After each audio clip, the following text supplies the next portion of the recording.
tal? Muy buenos días. Mi nombre es José Luis Gutiérrez, soy director de Asistencia Legal por los Derechos Humanos, una organización de la sociedad civil que trabaja por la defensa, la promoción y la difusión de los derechos humanos de las personas privadas de libertad.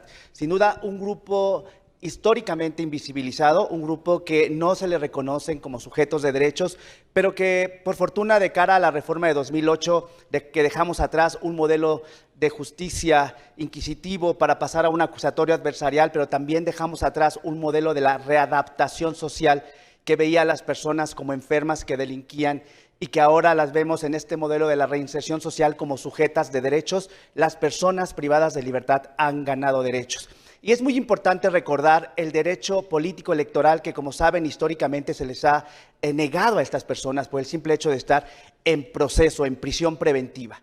Y es así que la Defensoría Pública Federal Electoral en 2018 tuvo a bien presentar un caso muy importante que sentó precedentes fundamentales para que las más de 80,000 personas que se encuentran hoy en nuestro país pudieran votar. 2018 fue un parteaguas importantísimo en donde esta resolución permitió que las personas que se encuentran en prisión preventiva pudieran votar, y para ello se estableció la necesidad de que de cara al 2024 todas las personas que están en prisión preventiva puedan votar, ¿no? Estamos hablando de más de 90,000 personas, de las 235,000 que existen en prisión, las más de 90,000 que están en prisión preventiva podrían votar. Y este proyecto que realizamos fue justamente en razón de que la sentencia determinó que de cara al 2024, en las elecciones intermedias que había en el 2021 y 2022, se hicieran programas pilotos para que las personas que estaban en prisión preventiva pudieran votar.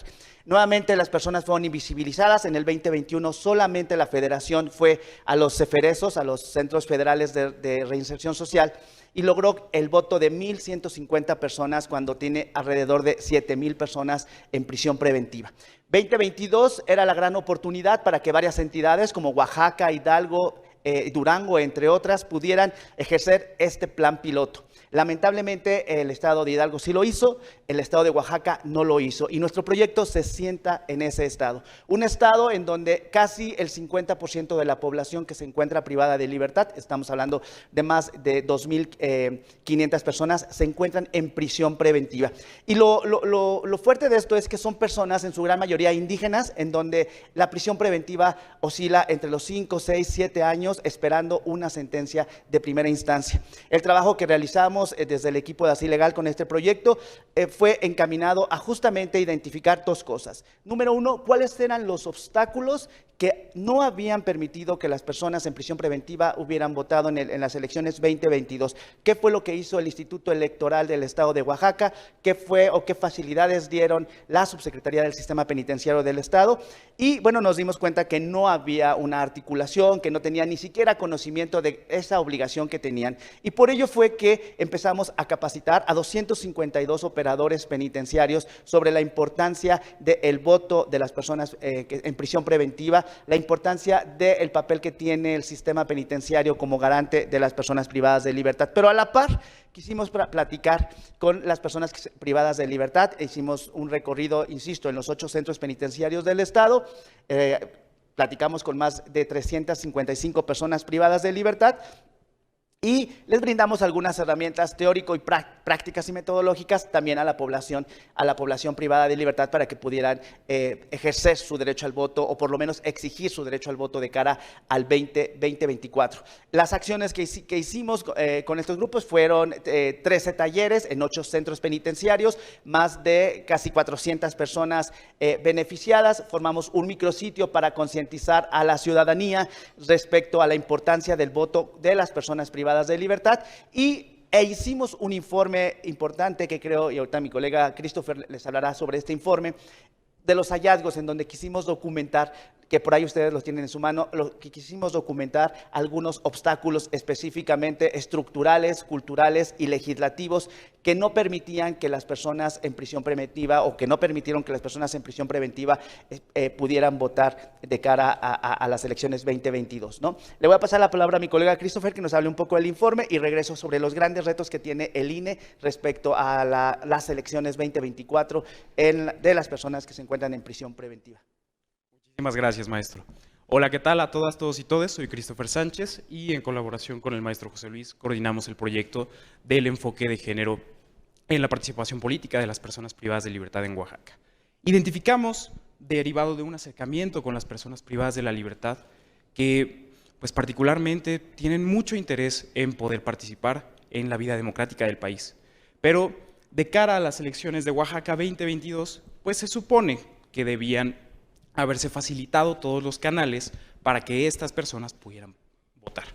El problema de las elecciones de Oaxaca, de la gubernatura de Oaxaca 2022, radicaron en que el sistema penitenciario invisibilizó que las personas privadas de libertad tenían derecho a votar.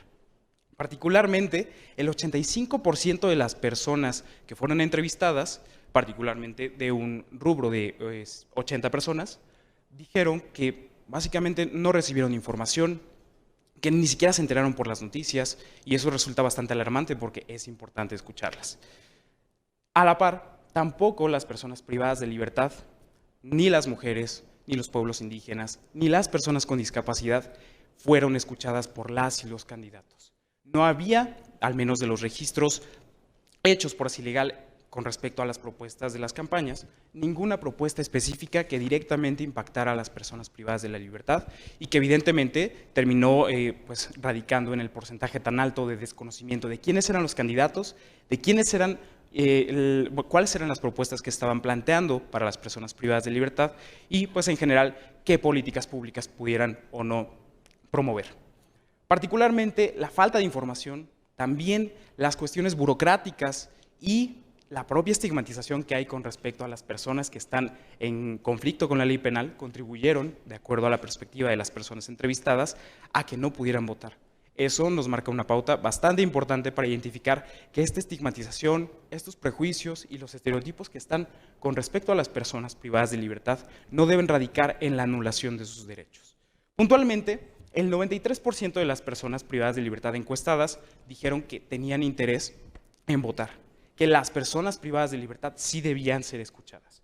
Y particularmente el 80% dijeron que pues, era necesario votar para escuchar sus necesidades, para escuchar los problemas y también para poder erradicar estas problemáticas estructurales en contra de las violaciones a los derechos humanos que viven diariamente. Por ejemplo, ¿qué pasa si no se escucha a las mujeres con respecto a la falta de condiciones de internamiento que aseguran la menstruación digna dentro de sus centros penitenciarios? No hay posibilidad, de acuerdo a las problemáticas que plantea el sistema penitenciario y la falta de adecuación de este proyecto piloto para que las personas privadas de libertad pudieran votar, porque, pues al final de cuentas, las personas privadas de libertad, las mujeres en este caso, no pudieron haber sido escuchadas. Particularmente, es importante decir que también hay índices muy preocupantes respecto de que las personas privadas de libertad pueden pensar que el voto no les sirve de nada. ¿Por qué? Porque no les ayudan a mejorar las condiciones de internamiento y es importante entender que se tiene que pues socializar la información que se tiene que reconocer por parte del centro penitenciario, por parte de las autoridades electorales, como el INE o en este caso el Instituto Electoral del Estado de Oaxaca, que las personas privadas de libertad deben votar a través de mecanismos que garanticen la seguridad, como evidentemente el voto anticipado derivado de la sentencia de la Sala Superior del Tribunal Electoral del Poder Judicial de la Federación. ¿Con qué nos quedamos particularmente? Que todas las autoridades específicas, no solamente las autoridades electorales, deben escuchar a las personas privadas de la libertad, sino que a partir de eso, las autoridades relacionadas con los derechos económicos, sociales y culturales, como la Secretaría de Salud, la Secretaría del Trabajo, la Secretaría del Bienestar inclusive, tienen que estar pendientes y tienen que fomentar que la participación política no solamente se quede con respecto al voto.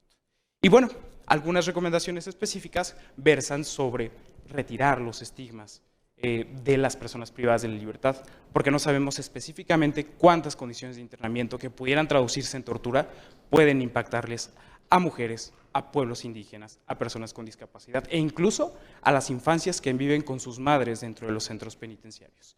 Pero para más detalles, pues podrán consultar nuestro informe, está también en la entrada y pues deseo la palabra. 30 segunditos nada más para agradecer al INE por este tipo de proyectos que está impulsando para el reconocimiento al voto de las personas en prisión preventiva, saber que tiene un reto muy fuerte entender que el día de hoy, por ejemplo, tenemos más de 95.845 personas en prisión preventiva y la cifra va aumentando. Es decir, que de cara al 2024 seguramente estaríamos arriba de las 100,000 personas en prisión preventiva, y lo complejo que implica el voto para las personas en prisión preventiva, porque hay que recordar que las personas que se encuentran en prisión preventiva van a votar, tienen que aparecer en una lista nominal y van a votar por el candidato o candidata de su comunidad, de su estado, y hay que también recordar que en este contexto de seguridad que se ha exacerbado en nuestro país, las personas privadas de libertad no están compurgando sus penas en el lugar más cercano a su domicilio. Muchas personas son detenidas en Oaxaca y están privadas de libertad en Tamaulipas o en Estado de México o en otro lado, y esto también